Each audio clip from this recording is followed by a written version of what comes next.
Olá, colegas!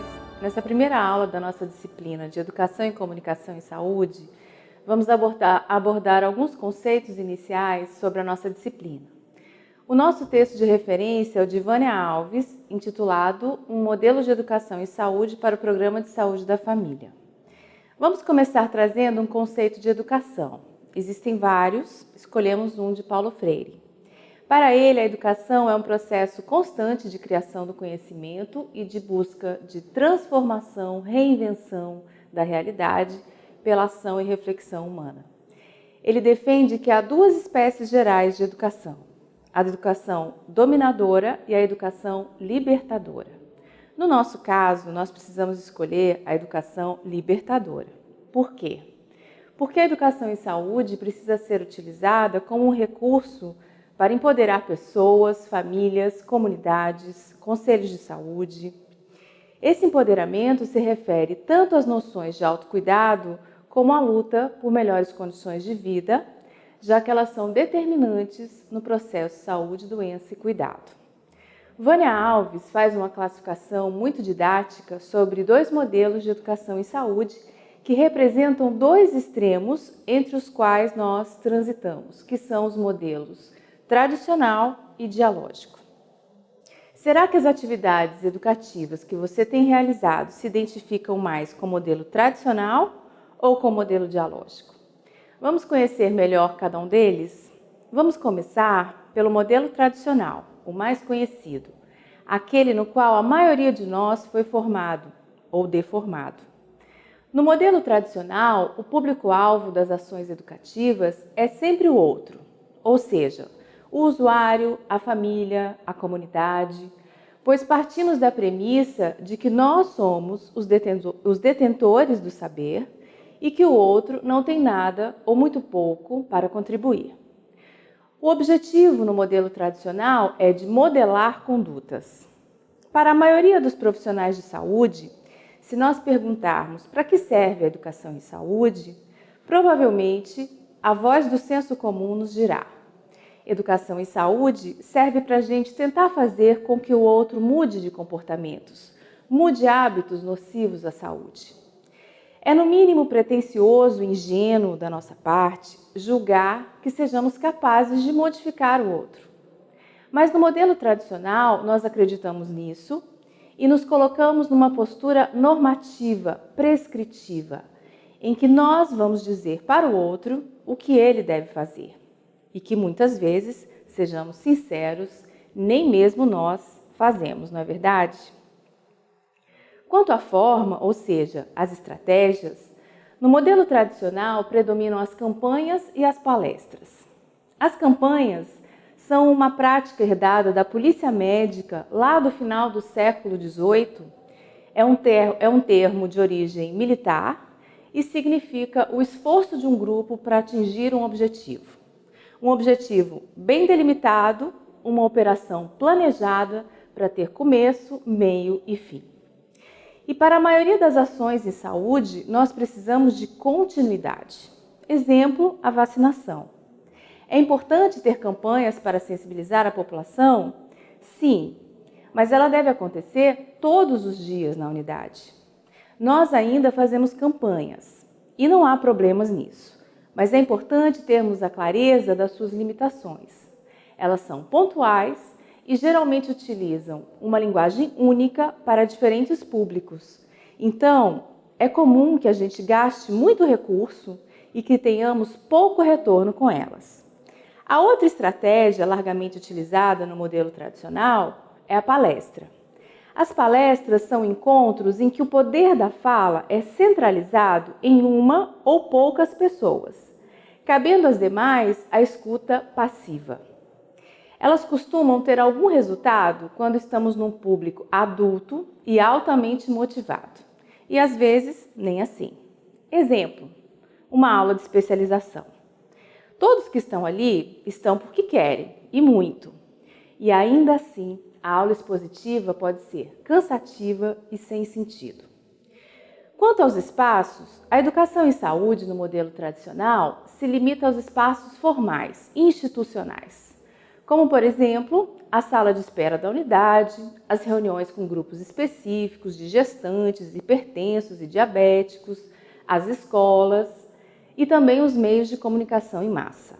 Quanto à relação profissional e usuários, por tudo isso que falamos até aqui, é bastante assimétrica e verticalizada. E esse distanciamento dificulta a formação de vínculos.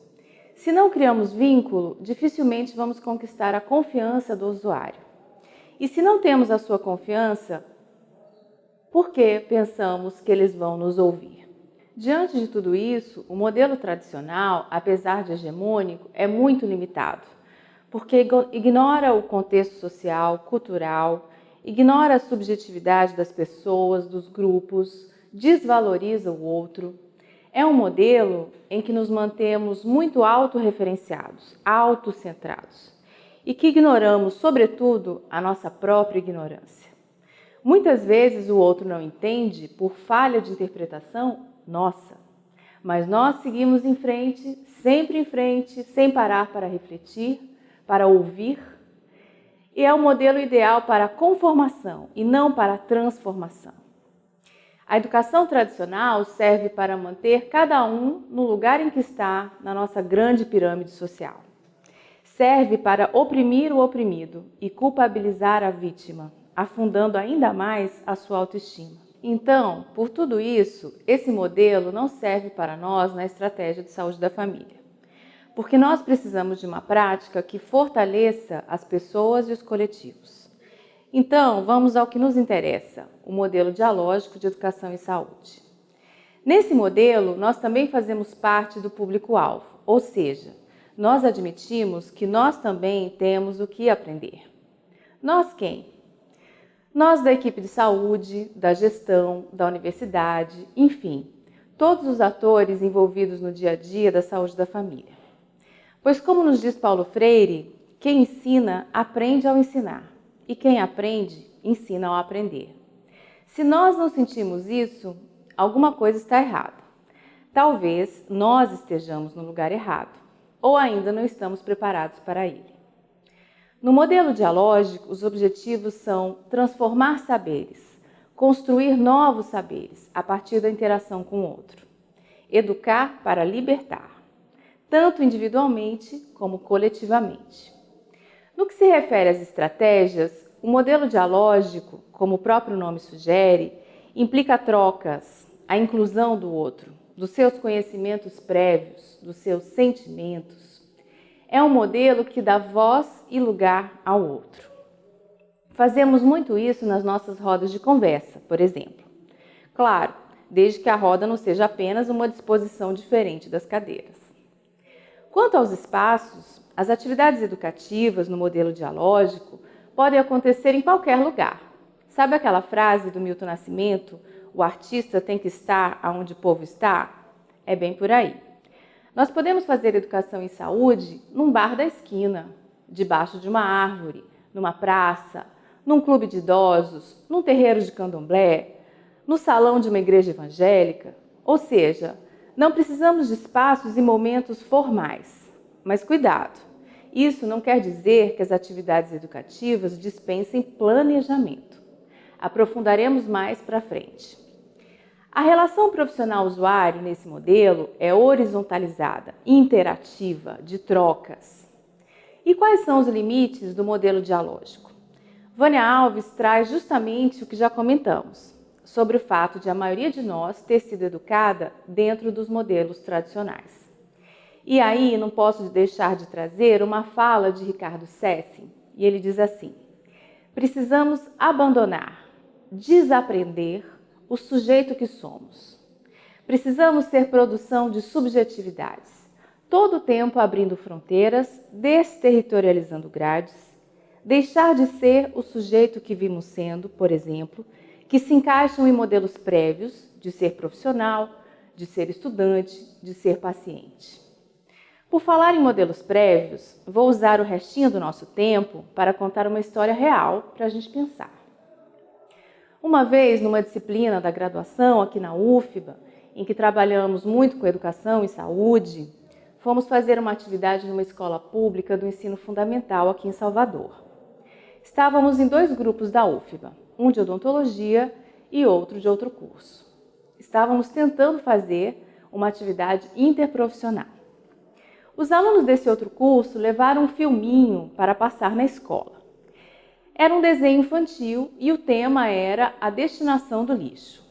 Resumidamente, a historinha do filme era assim: 2 irmãos, uma menina e um menino ruivos, ensinavam um menino negro como se deve fazer com lixo. Eram várias as situações, e em todas elas o desfecho era o mesmo.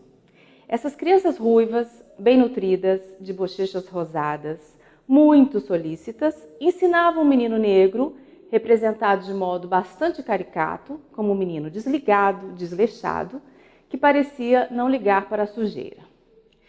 Quando tal filminho acabou, perguntei aos alunos se eles não viam algum problema nesse desenho. E para minha surpresa, eles não viram problema algum. Modelos prévios. Eu vou ficando por aqui, espero ter estimulado vocês a ler mais no texto de Vânia Alves. E após a leitura, acho que vocês estarão bem preparados para realizar o exercício dessa unidade. Cada um deverá postar no fórum o relato de uma atividade educativa. Escolha uma que tenha sido marcante para você. Ela pode ter te marcado positivamente ou não. Isso não importa. O que importa é que você seja claro e objetivo ao contar a sua história e que faça uma análise crítica dessa experiência com base no texto de Vânia Alves, classificando se essa atividade se enquadra mais no modelo tradicional ou no dialógico e justificando. Você pode ocultar o nome do local, inventar nomes fictícios para preservar instituições, pessoas, sem problemas. E aí eu faço um pedido de coração. Escolha mesmo uma atividade que tenha tocado em você. Não se preocupe em mostrar uma experiência exitosa. Sabe por quê? Porque na pedagogia libertadora aprendemos também com os erros. A sua experiência refletida pode ser uma grande luz para muitos de nós. Bom trabalho, um grande abraço e até a próxima!